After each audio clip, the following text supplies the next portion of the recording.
Hi hello welcome to our YouTube channel. ఒక గ్రామంలో ఒక యువకుడు కళ్ళలో చిన్న డిఫెక్ట్ వల్ల జీవితం మొత్తం దాక్కుని గడుపుతాడు. సన్ గ్లాసెస్ తీయకుండా. కానీ ఒక అమ్మాయి లవ్ వల్ల అతని భయం, షేమ్ అన్ని మారిపోతాయి. ఇంతకీ ఏంటా మూవీ అనుకుంటున్నారా? అదే శ్రీ చిదంబరం గారు.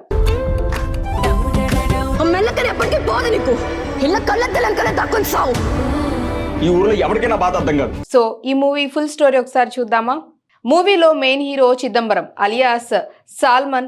అతనికి జన్మతః కళ్ళల్లో స్క్వింట్ ఉంది.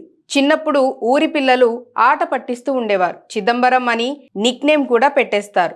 అతని తండ్రి ఆర్థిక భారం తట్టుకోలేక సూసైడ్ చేసుకుంటాడు. దాంతో చిదంబరం స్కూల్ మానేసి చిన్న వయసులోనే కన్స్ట్రక్షన్ లేబర్ గా మారతాడు. తల్లితో కలిసి రాజమండ్రి సమీపంలోని ఒక చిన్న గ్రామంలో ఉంటాడు. చిదంబరం ఎప్పుడూ సన్ గ్లాసెస్ పెట్టుకుని ఉంటాడు, కళ్ళు కనిపించకుండా. ప్రజలు పాపం చూడకుండా అతనికి ఇన్ఫీరియారిటీ కాంప్లెక్స్ ఫుల్ అని, తను అందుకే ఎవరు అంగీకరించాలని ఫీల్ అవుతాడు.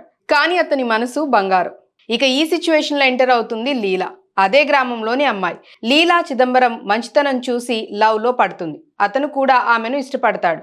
కానీ తన డిఫెక్ట్ వల్ల ధైర్యం చేయడు. చివరికి ప్రపోజ్ చేస్తాడు. కానీ ఒక చిన్న మిస్అండర్స్టాండింగ్ వల్ల అతన్ని ఆమె రిజెక్ట్ చేసిందని అనుకుంటాడు. మీరు ఇలాంటి మిస్అండర్స్టాండింగ్ వల్ల లవ్ మిస్ అయితే ఏం చేస్తారు? కామెంట్ లో చెప్పండి.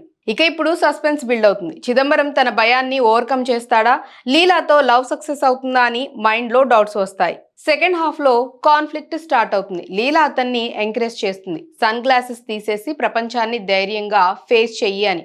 అతను తన ఇన్సెక్యూరిటీలతో ఫైట్ చేస్తాడు. ఇంతలో ఒక ఫ్రాడ్ పాస్టర్ ఎపిసోడ్ వస్తుంది. ఊరిలో ఒక మోసగాడు పాస్టర్ ప్రజలను మోసం చేస్తాడు. ఇక్కడ కన్ఫ్యూజింగ్ సీన్ ఈజీగా ఉంటుంది. ఇది సైడ్ ఫ్లాట్ అని చెప్పాలి. చిదంబరం తన ధైర్యాన్ని చూపించి ఆ మోసాన్ని ఎక్స్పోజ్ చేస్తాడు. దీంతో అతనిలో సెల్ఫ్ కాన్ఫిడెన్స్ బిల్డ్ అవుతుంది. క్లైమాక్స్ లో ఫుల్ ఎమోషనల్ రివీల్ అవుతుందని చెప్పాలి. చిదంబరం తన సన్ గ్లాసెస్ తీసేసి తన్ను తాను అంగీకరిస్తాడు. లీలాతో లవ్ సక్సెస్ అవుతుంది. అతను భయం, షేమ్ నుంచి బయటపడి ధైర్యవంతుడిగా మారతాడు. ఎండింగ్ సూపర్ ఇన్స్పైరింగ్ గా ఉంటుంది, సెల్ఫ్ ఎక్స్పెక్టేషన్స్ మెసేజ్ తో. సో శ్రీ చిదంబరం గారు అంటే సింపుల్ రూరల్ డ్రామా కానీ ఎమోషనల్ ఫుల్ అని చెప్పాలి. వంశీ, తుమ్మల, సంధ్యా వశిష్ఠ పర్ఫార్మెన్స్ నెక్స్ట్ లెవెల్ అని చెప్పొచ్చు. అలాగే సెల్ఫ్ కాన్ఫిడెన్స్, లవ్ గురించి చాలా టచ్ అవుతుంది ఈ మూవీలో. రియల్ లైఫ్ లెసన్స్ ఉన్న మూవీ అని చెప్పాలి. ఇంతకీ స్టోరీ ఎలా ఉంది? మీరు చూసారో? ఒకవేళ చూస్తుంటే కామెంట్స్ లో చెప్పండి. అలాగే స్టోరీ నచ్చినట్లయితే మా ఛానల్ని లైక్ చేయండి, షేర్ చేయండి, సబ్స్క్రైబ్ చేసుకోవడం మర్చిపోవద్దు. మరొక ఇంట్రెస్టింగ్ అప్డేట్తో మళ్ళీ కలుద్దాం. బాయ్.